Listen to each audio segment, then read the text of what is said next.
নমস্কার বন্ধুরা, tasty kitchen চ্যানেলে আজকে আমি এঁচোড় চিংড়ির রেসিপি নিয়ে চলে এসেছি। প্রচণ্ড গরম পড়েছে। ঘরোয়া এঁচোড় চিংড়ি দিয়ে কেমন টেস্টি রান্না করা যায় সেটাই তোমাদের সাথে শেয়ার করব। গাছ থেকে এঁচোড়টা কেটে নিয়ে চলে এসেছি।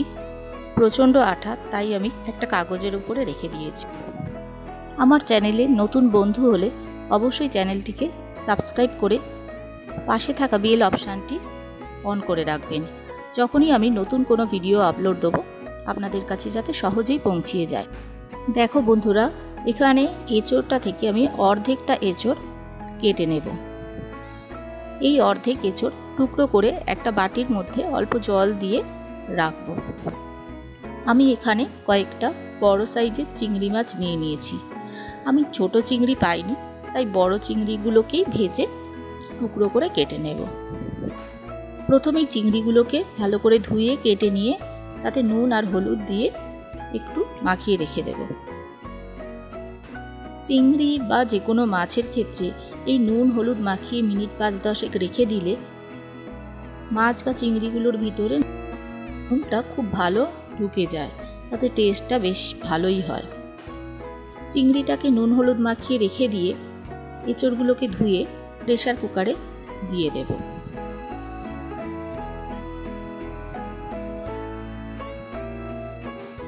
প্রেসার কুকারে এঁচোড়ের টুকরোগুলো দিয়ে তাতে 1 চামচ নুন, 1 চামচ হলুদ গুঁড়ো, 1 চামচ সর্ষের তেল আর 2 কাপ পরিমাপ জল আমি দিয়ে দেব।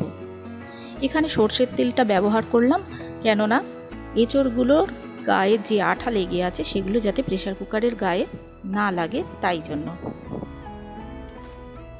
এইবার প্রেসার কুকারটা গ্যাস অন করে বসিয়ে দেব। 3টে সিটি হলেই আমি গ্যাসটা অফ করব।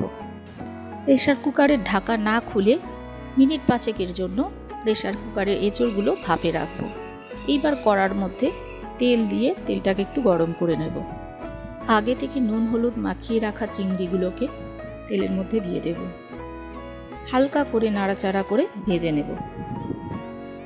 এখানে চিংড়িগুলোকে খুব লাল করে ভাজবো না, হালকা ভাজা হলেই চিংড়িগুলোকে টুকরো করে কেটে দেব। এখানে ছোট চিংড়ি ব্যবহার করলে খুবই ভালো হতো, কিন্তু আমি না ছোট চিংড়ি পাইনি, একটু বড়ই চিংড়িগুলো ছিল, তাই এই চিংড়িগুলোকেই আমি টুকরো করে কেটে নেব। দেখো বন্ধুরা, চিংড়ির টুকরোগুলো খুব ভালো করে ভাজা হয়ে গেছে। এইবারে এক এক করে আমি তুলে নেব। চিংড়িগুলো তুলে নেওয়া হয়ে গেলে ওই তেলটার মধ্যেই আমি রান্না করব না। যে তেলটা পড়ে আছে ওটাতে আমি 1 বাটি জল দিয়ে দেব। দিয়ে খুব ভালো করে ধুয়ে নিয়ে জলটা তুলে রেখে দেব, পরে আমার রান্নার কাজে লাগবে। কড়াটাকে খুব ভালো করে ধুয়ে পরিষ্কার করে নিয়ে 3 চামচ পরিমাপ সর্ষের তেল দিয়ে দেব। তেলটা যতক্ষণই গরম হচ্ছে তার মধ্যে একটা মিক্সিং জারের মধ্যে বেশ কিছু কাঁচা লঙ্কা আর টুকরো করা আদা পেস্ট করে নেব। এইবার তেলের মধ্যে 1/2 চামচ গোটা জিরে, আধখানা শুকনো লঙ্কা চিড়ে দেব আর একটা তেজপাতা দিয়ে দেব। ফোড়নটা লাল করে ভেজে নিয়ে আগে থেকে 3টে আলু বেশ বড় সাইজ করে টুকরো করে কেটে নিয়ে ধোয়া ছিল সেটা তেলের মধ্যে দিয়ে দেব। সুন্দর করে আলুগুলোকে ভেজে নেব। আলুগুলো খুব ভালো করে ভাজা হয়ে গেলে মাঝখানে তেলের জায়গাটার মধ্যে 8-10 টুকরো রসুন থেতো করে দিয়ে দেব। রসুনটা লাল করে ভেজে নিয়ে 3টে পেঁয়াজের টুকরো কুচি করে কেটে নিয়েছিলাম সেইটা দিয়ে দেব। এইবারে পেঁয়াজটা আলুর সাথে ভালো করে নেড়ে চেড়ে হালকা ভাজা হলেই একটা টমেটোর টুকরো ছোট ছোট কুচি করে দিয়ে দেব। সব কিছু খুব ভালো করে ভেজে নিয়ে 2 চামচ হলুদ গুঁড়ো, 2 চামচ নুন, 1 চামচ কাশ্মীরি লঙ্কার গুঁড়ো দিয়ে দেব। সমস্ত কিছু খুব ভালো করে কষিয়ে নিয়ে আগে থেকে পেস্ট করে রাখা আদা কাঁচা লঙ্কা বাটার 2 চামচ দিয়ে দেব। সব কিছু খুব ভালো করে কষিয়ে নিয়ে আগে থেকে চিংড়ি মাছ ভাজা ধোয়া যে জলটা রেখে দিয়েছিলাম সেইটা এর মধ্যে দিয়ে দেব।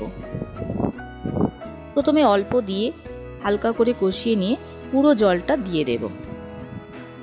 দেখো বন্ধুরা, এই কষানোটা দেখতেই কি দুর্দান্ত লাগছে। সত্যি এর টেস্টটা খুব সুন্দর হয়েছিল। তোমাদের এই রেসিপিগুলো কেমন লাগছে অবশ্যই একটা কমেন্ট করে জানিও, আর যদি ভালো লেগে থাকে একটা লাইক করে দিও। এইবার ভেজে রাখা চিংড়ির টুকরোগুলো এর মধ্যে দিয়ে দেব। সমস্ত কিছু খুব ভালো করে মিশিয়ে নিয়ে আগের থেকে সেদ্ধ করে রাখা এঁচোড়গুলোর জল ঝরিয়ে রেখেছিলাম সেগুলো দিয়ে দেব। এইবার এঁচোড়ের সাথে সমস্ত মশলা খুব ভালো করে মিশিয়ে নেব। সব কিছু মেশানো হয়ে গেলে তাতে পরিমাপ মতো জল দিয়ে দেব। এঁচোড়গুলো যদিও আগের থেকে অনেকটাই সেদ্ধ ছিল, তবুও একটু মশলার সাথে আর অল্প জল দিলেই হয়ে যাবে। আর মিনিট 7 মতো পুরো তরকারিটা ফুটলেই রান্নাটা আমার কমপ্লিট হয়ে যাবে। এই জল দিয়ে মিনিট 7-10 জন্য আমি ফুটতে দেব। দেখো বন্ধুরা, আমি 10 মিনিট পর চলে এলাম। আলুগুলো বেশ সেদ্ধই হয়ে গিয়েছে। এইবার 2-1টা আলু আমি একটু ঘেঁটে দিয়ে তরকারির সাথে মিশিয়ে দেব। বন্ধুরা, রান্নাটা আমার কমপ্লিট হয়ে গিয়েছে। এইবারে 1 চামচ গরম মশলার গুঁড়ো আর 1 চামচ ঘি দিয়ে রান্নাটাকে শেষ করব। যে ঝোলটা তোমরা দেখতে পাচ্ছ, এই ঝোলটা নামিয়ে নেওয়ার পর তরকারির সাথে মিশে যাবে, আর ঝোল ঝোল থাকবে না। এইবার আমরা গ্যাসটা অফ করে দেব। একটা পাত্রের মধ্যে তরকারিটা ঢেলে নিয়ে গরম গরম সার্ভ করব। বন্ধুরা, তোমরা এইভাবে একবার এঁচোড় চিংড়ি রান্না করে দেখো, কি দুর্দান্ত খেতে হয়।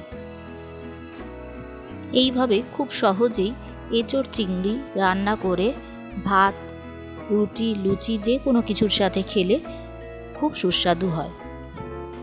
এখানে বলে রাখি, চিংড়ি মাছ ভাজার যে জলটা আমি ধুয়ে তুলে রেখেছিলাম সেটা তরকারিতে দেওয়া হয়েছিল এই কারণে যে তরকারির রঙটা খুব সুন্দর লাগে।